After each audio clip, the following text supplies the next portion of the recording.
Good morning, boys and girls.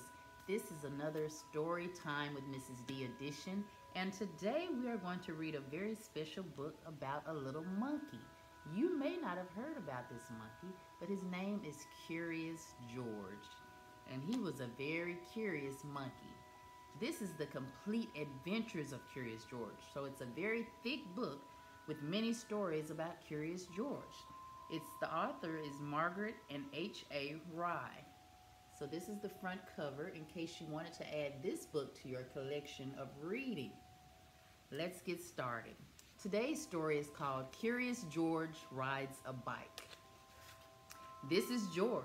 He lived with his friend, the man with the yellow hat. He was a good little monkey and always very curious. This morning, George was curious the moment he woke up because he knew it was a special day.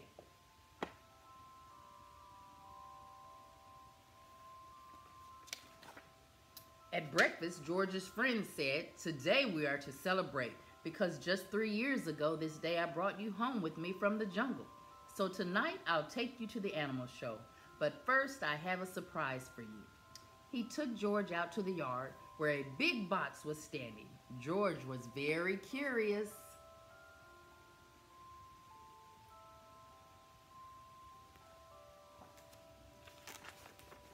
Out of the box came a bicycle. George was delighted. That's what he had always wanted. He knew how to ride a bicycle, but he had never had one of his own. "I must go now," said the man, "but I'll be back in time for the show. Be careful with your new bike and keep close to the house while I am gone."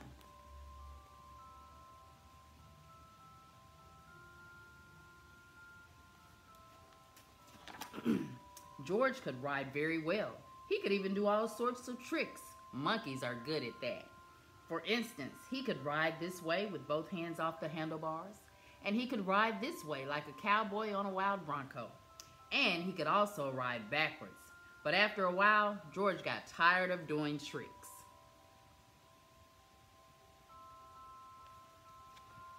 And then went out into the street. The newsboy was just passing by with his bag full of papers. "It's a fine bike you have there," he said to George. "How would you like to help me deliver papers?" He handed George the bag and told him to do one side of the street first and then turn back and do the other side. George was very proud as he rode off with his bag.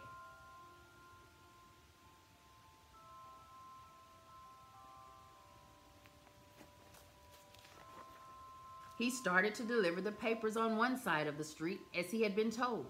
When he came to the last house, he saw a little river in the distance.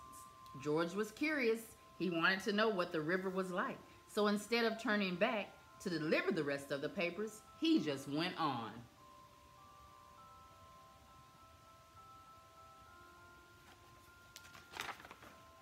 There was a lot to see at the river. A man was fishing from the bridge. A duck family was paddling downstream, and two boys were playing with their boats. George would have liked to stop and look at the boats, but he was afraid the boys might find out that he had not delivered all the papers, so he rode on.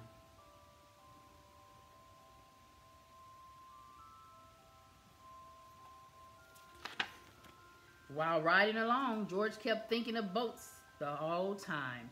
It would be such fun to have a boat, but how could he get one?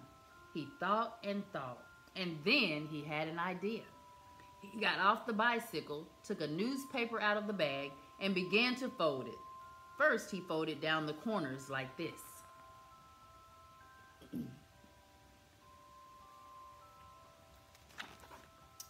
Then he folded both edges up, brought the edges together, and flattened it sideways.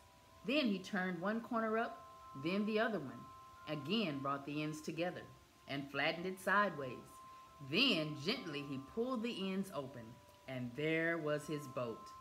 Now the moment he had come to launch the boat, would it float? It did. So George decided to make some more boats. Finally, he had used up all the papers and had made so many boats that he could not count them. A whole fleet.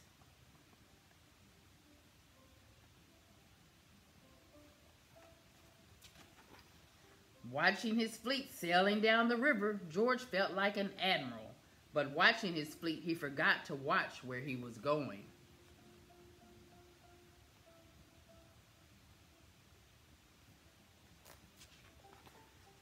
Suddenly, there was a terrible jolt. The bicycle had hit a rock, and George flew off the seat, head first. Luckily, George was not hurt, but the front wheel of the bicycle was all out of shape, and the tire was blown out.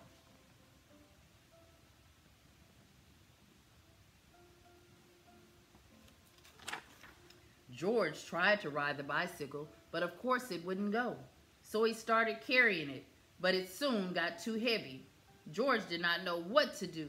His new bike was spoiled. The newspapers were gone. He wished he had listened to his friend and kept close to the house. Now he just stood there and cried. Suddenly his face brightened. Why? He had forgotten that he could ride on one wheel. He tried it, and it worked. He had hardly started out again when he saw something.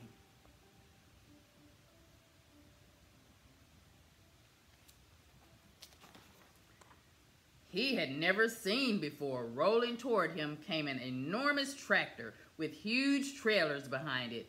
Looking out of the trailers were all sorts of animals. To George, it looked like a zoo on wheels. The tractor stopped, and two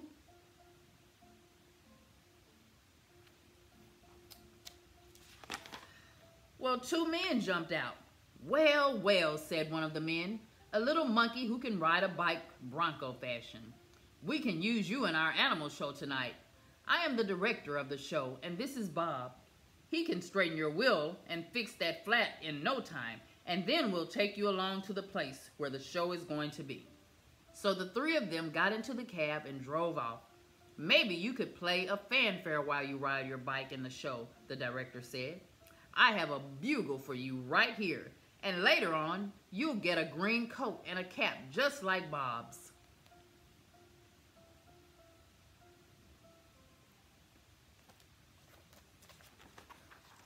On the show grounds, everybody was busy getting things ready for the show. I must do some work now, said the director.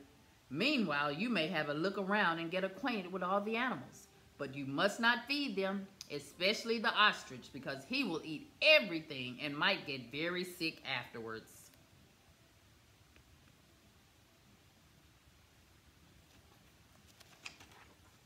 George was curious. Would the ostrich really eat anything? He wouldn't eat a bugle, or would he? George went a little closer to the cage, and before he knew it, the ostrich had snatched the bugle and tried to swallow it. But a bugle is hard to swallow, even for an ostrich. It got stuck in his throat. Funny sounds came out of the bugle as the ostrich was struggling with it. All blue in the face, George was frightened.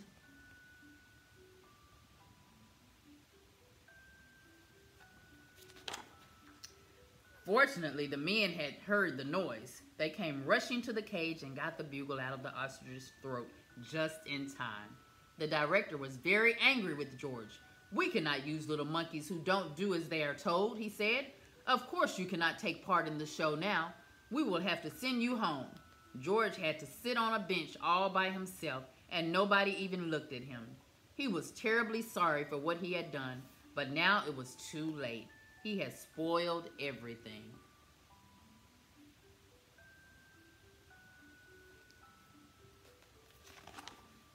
Meanwhile, the ostrich, always hungry, had got hold of a string dangling near his cage.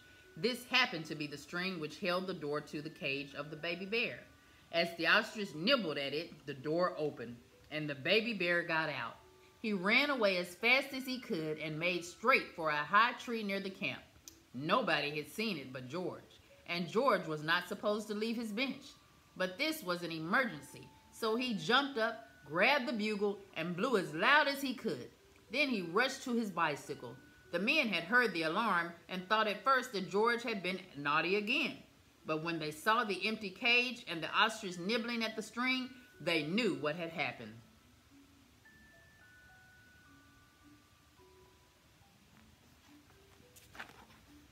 George raced toward the tree far ahead of the men.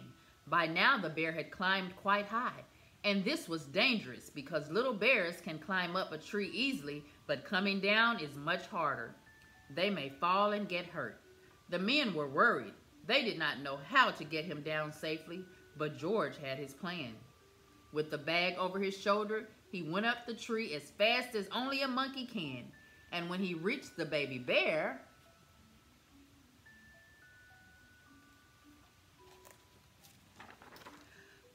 well, he put him in his bag and carefully let him down so that the men could safely catch him. Everybody cheered when George had come down from the tree. "You are a brave little monkey," said the director. "You saved the baby bear's life. Now you'll get your coat back. And of course you may ride your bike and play the bugle in the show."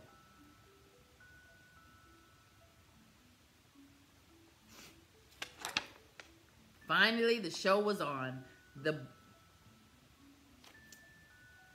And how surprised they were right in the middle of it. And also the whole town had come to see it, to discover George on his bike. The newsboy was there too, and also the man with the yellow hat.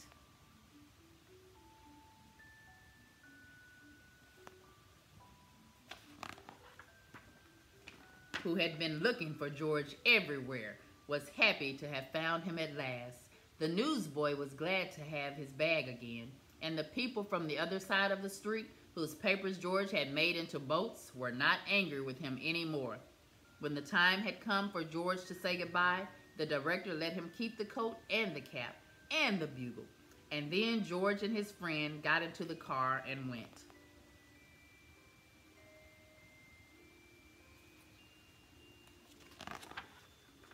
They went safely home.